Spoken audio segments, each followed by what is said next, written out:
नमस्कार, मैं प्रदीप हूं। आप थिंक 360 देख रहे हैं। सोनिया गांधी का ये वीडियो देखिए जिसमें सोनिया गांधी कह रही हैं कि मैं अपना बेटा राहुल रायबरेली को सौंप रही हूं।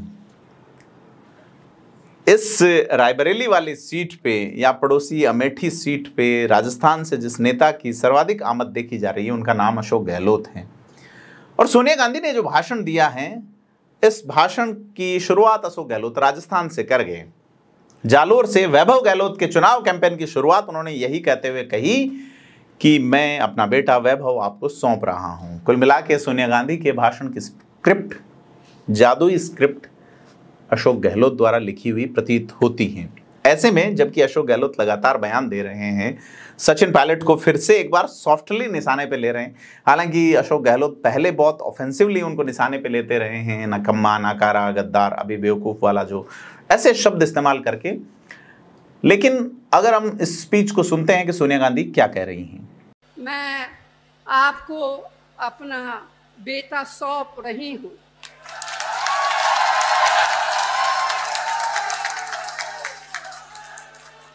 जैसे आपने मुझे अपना माना, वैसे ही राहुल को अपना मान कर रखना है। ये राहुल आपको निराश नहीं करेंगे। 30 साल तक एक सांसद के रूप में आपने मुझे सेवा करने का अवसर दिया। ये मेरे जीवन की सबसे बड़ी पूंजी है। तो सुना आपने कि सोनिया गांधी ने कहा कि वो राहुल गांधी को सौंप रही हैं और राहुल गांधी अब रायबरेली पैतृक सीट रही है। राहुल गांधी के दादा यहाँ से स्वर्गीय फिरोज गांधी, जिनके लिए हम कह रहे हैं कि भारत में पत्रकारों के लेकर प्रभावी कानून, बीमा व्यवस्था के लिए प्रभावी कानून, तत्कालीन प्रधानमंत्री से भिड़ जाने वाला सांसद, देश में घोटाले पे तत्कालीन वित्त मंत्री को इस्तीफा देने पर मजबूर करने वाला कोई सांसद था तो वो फिरोज गांधी थे। फिरोज गांधी की विरासत आगे बाद में इंदिरा गांधी यहाँ से चुनाव लड़ी। ये वही सीट थी जहाँ पे राजनारायण वर्सेस इंदिरा गांधी केस हम सुनते हैं, जिसमें इंदिरा गांधी की सदस्यता रद्द हुई, राजनारायण ने इंदिरा गांधी को हराया, देश की एक प्रधानमंत्री यहाँ चुनाव हारी। इंदिरा गांधी जैसी कद्दावर प्रधानमंत्री जिनके हारने से ठीक 3 साल पहले कहा गया, 2 साल पहले कहा गया कि इंडिया इज इंदिरा और इंदिरा इज इंडिया, देवकांत बरुआ कांग्रेस के तत्कालीन राष्ट्रीय अध्यक्ष द्वारा कहा गया नारा। लेकिन इसी रायबरेली पे बाद में सोनिया गांधी सांसद रही। यहाँ तक कि गांधी परिवार से और भी लोग यहाँ से सांसद चुने जाते रहे हैं। अब एक बार फिर से राहुल गांधी की यहाँ एंट्री हो रही है।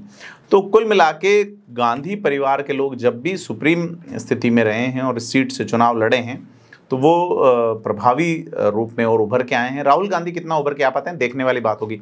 लेकिन अशोक गहलोत जिस तरीके से गांधी परिवार के साथ अपना ट्यूनिंग बना के चल रहे हैं, वो उनकी राजनीतिक जादूगरी की दाद देने का कारण बनती है कि किस तरीके से वो चीज़ें कह जाते हैं और कहते ही रहते हैं। बड़ी बात है कि आप इतना विश्वास किसी परिवार में बनाए रखें, राजनीतिक परिवार में, और अशोक गहलोत ने परफॉर्म करके दिखाया भी है। Pro people pro poor schemes के साथ में उनके जो कई बार पॉलिटिकल जो कंटेंट वाले इनपुट मीडिया को दिए जाते हैं वो अलग तरीके से मारक होते हैं। हालांकि सचिन पायलट जो है वो अपनी धुन में, अपनी रॉ में, अपनी स्टाइल से चलते हैं, उनकी भी अपनी एक विशिष्टता है।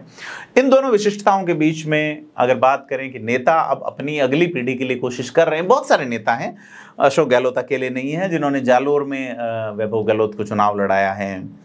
पिछले चुनाव में जब 2019 में वो चुनाव हार गए जोधपुर से, तो उन्होंने जालोर को सौंपा है वैभव गहलोत को। वैभव गहलोत चुनाव होने के बाद भी वहाँ सक्रिय है, चाहे वो ओडवाडा वाला प्रकरण रहा हो, दूसरे प्रकरण रहे हो। सुनिए अशोक गहलोत ने क्या कहा था। तब आपके ऊपर है, हम दोनों सुपर्द कर रहे हैं वैभव गहलोत का, आप लोग सुपर्द कर रहे हैं आपको। अब आपके ऊपर है कैसे आप इनको कामयाब करो।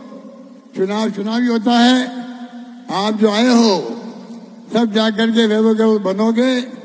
वैभव गहलोत चुनाव का कोई उम्मीदवार हो, मैं भी उम्मीदवार बनता था, अकेला उम्मीदवार कभी सब गांव में जा नहीं सकता चुनाव तक, इतना कम समय मिलता है। तो देखा आपने कि अशोक गहलोत कह रहे हैं कि वैभव गहलोत को मैं सौंप रहा हूं। उसके बाद वैभव गहलोत लगातार सक्रिय हैं जालोर सिरोही में। और अगर आप देखें कि दूसरे नेताओं में वसुंधरा राजे के बेटे चुनाव लड़ रहे हैं झालावाड़ से, सुप्रिया सूले जो कि पहले से सांसद हैं बीते 3-4 बार से बारामती से, शरद पवार की बेटी, अब बेटी और बहू आमने सामने हैं, भतीजे की पत्नी और सुप्रिया सूले दोनों।